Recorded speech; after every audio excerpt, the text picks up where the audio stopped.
Turkey is one of the few countries that can sit in the middle of almost every crisis and still sell itself as necessary to everyone Europe needs. Turkey because of migration, NATO, trade, and access to the Black Sea.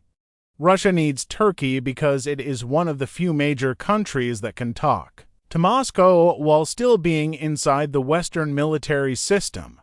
The Middle East needs Turkey because it is too big to ignore. Tourists need Turkey because Istanbul, Antalya, Cappadocia, and the Aegean coast are some of the most powerful travel magnets in the world, and global politics needs Turkey because geography gave it something most countries would kill for: control over the bridge between worlds. Turkey is not just a country between Europe and Asia. Turkey is a country that learned how to make between into power. That is the whole Turkish story. Look at the map and everything becomes clearer. Turkey touches the Balkans, the Caucasus, the Middle East, the Mediterranean, and the Black Sea. It controls the Turkish Straits, the narrow passage between the Black Sea and the wider world. It sits close to Russia, Ukraine, Syria, Iraq, Iran, Greece, the Gulf, and Europe. Most countries are located in a region. Turkey is located between regions. That position is uncomfortable, but it is valuable. A normal country can choose one identity and build around it. Turkey has never had that luxury. It is European and Asian, secular and religious, NATO member and independent actor, tourist paradise and military power, manufacturing base and inflation crisis. Democracy on paper and strong state system in practice. This contradiction makes Turkey hard to understand. It also makes Turkey hard to replace. The Bosporus is the cleanest symbol of Turkish power. In Istanbul, ships pass through a city of mosques, skyscrapers, bridges, ferries, traffic, tourists, and history. The view is beautiful, but underneath the beauty is strategic control. The Black Sea connects to the Mediterranean through Turkish-controlled waterways, which means Turkey sits at the throat of a region that includes Russia, Ukraine, NATO members, and major grain and energy routes during peace. This looks like geography. During war, it becomes leverage. That is why Turkey mattered so much after Russia invaded Ukraine. Ankara did not behave like a simple Western ally.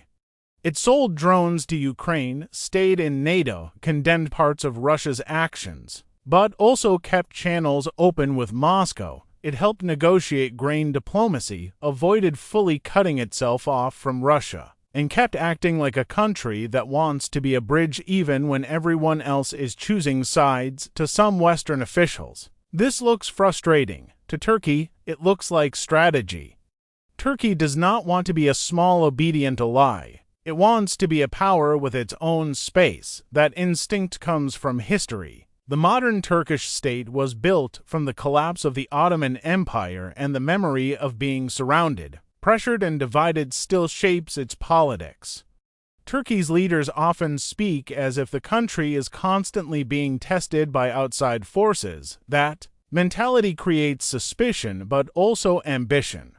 Turkey wants weapons it can build itself. It wants energy routes it can influence. It wants tourists, exports, ports, airlines, construction companies, and diplomatic relevance. It wants to be useful to the West without being controlled by the West. It wants to talk to Russia without becoming Russian. It wants influence in the Middle East without being swallowed by Middle Eastern chaos. This balancing act is messy, but it is the center of Turkish power. The drone industry shows how Turkey changed its image. For years, Turkey was seen mainly as a country that bought weapons from bigger powers. Then Turkish drones became visible in real wars. Bayraktar TB2 drones appeared in Ukraine, Azerbaijan, Libya, and other conflict zones, turning Turkey into a symbol of affordable, exportable military technology. The point is not that drones made Turkey a superpower.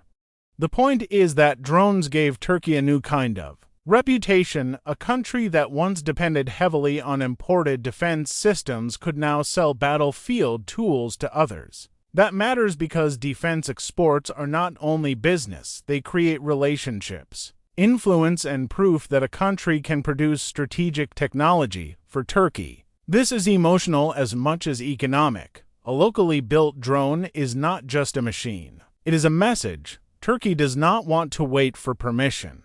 This same attitude appears in manufacturing. Turkey is not China, but it has become one of the most important production bases near Europe. Cars, appliances, textiles, machinery, defense equipment, furniture, food products, and industrial goods all move through Turkish factories. For European companies, Turkey can be close, flexible, and cheaper than Western Europe while still connected to European markets. That gives Turkey another role. It is not only a bridge on the map.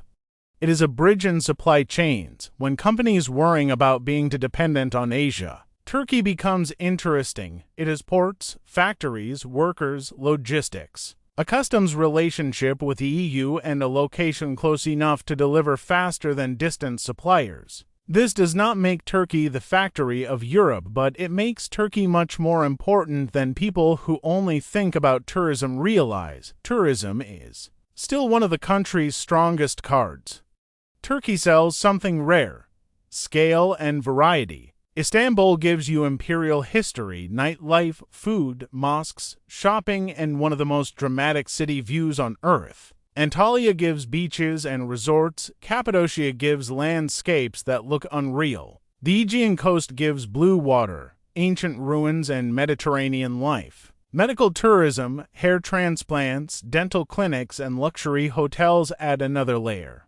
This is not small. Tourism brings money, foreign currency, and global visibility. In 2024, Turkey reached record tourism revenue of about $61 billion, showing how important visitors are to the economy.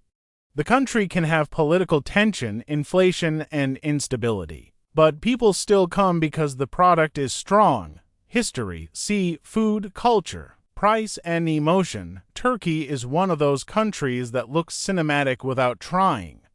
But the same economy that attracts tourists also punishes ordinary citizens. Inflation has been one of Turkey's deepest problems. Prices rising fast change daily life. Rent, food, savings, salaries, imports, business planning, and trust in money all become harder. A tourist may arrive and feel that Turkey is still affordable. A Turkish family living on local wages feels a different reality.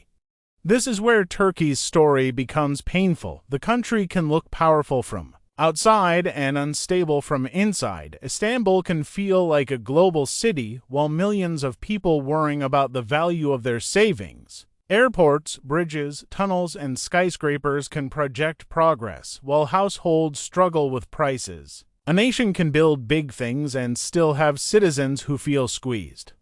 That contradiction is central to modern Turkey. The government invested heavily in infrastructure, construction, and national prestige. New airports, roads, bridges, hospitals, and mega projects changed the physical face of the country.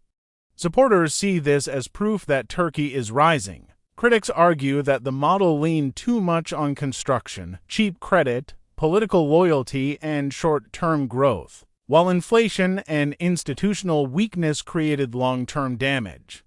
Both views explain part of the country. Turkey really did build. Turkey also paid a price. The political system is another reason Turkey is so intense. The country still has elections, parties, opposition mayors, public arguments, and a politically active society. But power has become highly concentrated. Media pressure is real. Courts and institutions are often questioned, and the state plays a huge role in shaping national life.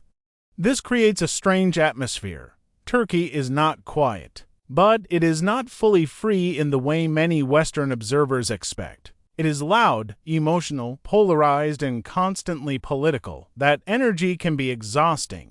It also makes the country feel alive. Turkey's identity fights are not abstract. They show up in clothing, religion, schools, cities, foreign policy, alcohol, language, history, architecture, and how people describe the country's future. Is Turkey a secular republic looking west, a Muslim power reclaiming regional influence, a nationalist state defending itself from enemies, a business hub between continents, a tourist paradise, a military actor, a European candidate that Europe never truly accepted. The answer is all of them at once. That is why Turkey's story is so strong. It is not a clean country with one direction, it is a country constantly negotiating with itself.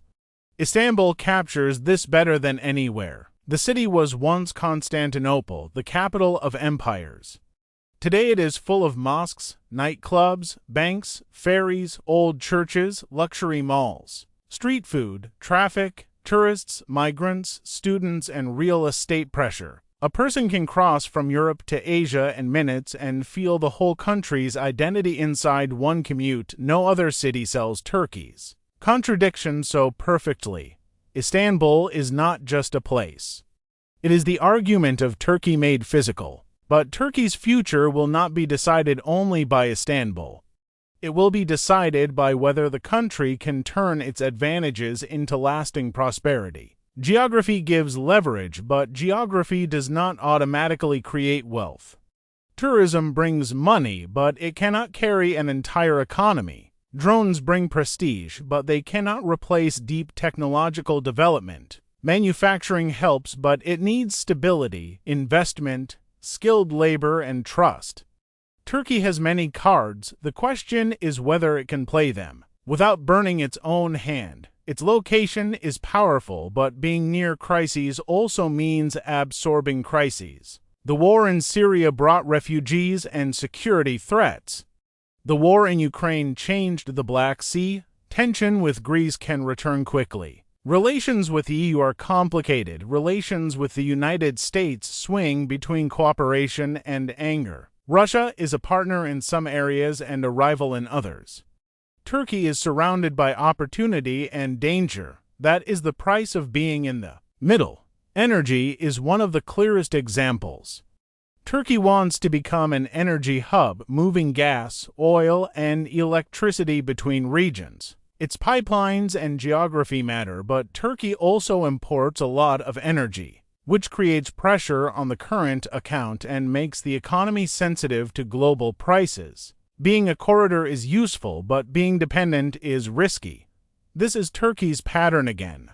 The advantage contains the weakness tourism brings. Foreign currency, but can be vulnerable to wars, prices, and politics. Manufacturing benefits from location, but suffers when inflation and currency instability hurt planning. Foreign policy gives Turkey attention, but can scare investors when it looks unpredictable. National pride builds confidence, but can make compromise harder. Turkey is powerful because it is flexible. Turkey is vulnerable because it is restless. Still, writing it off would be a mistake.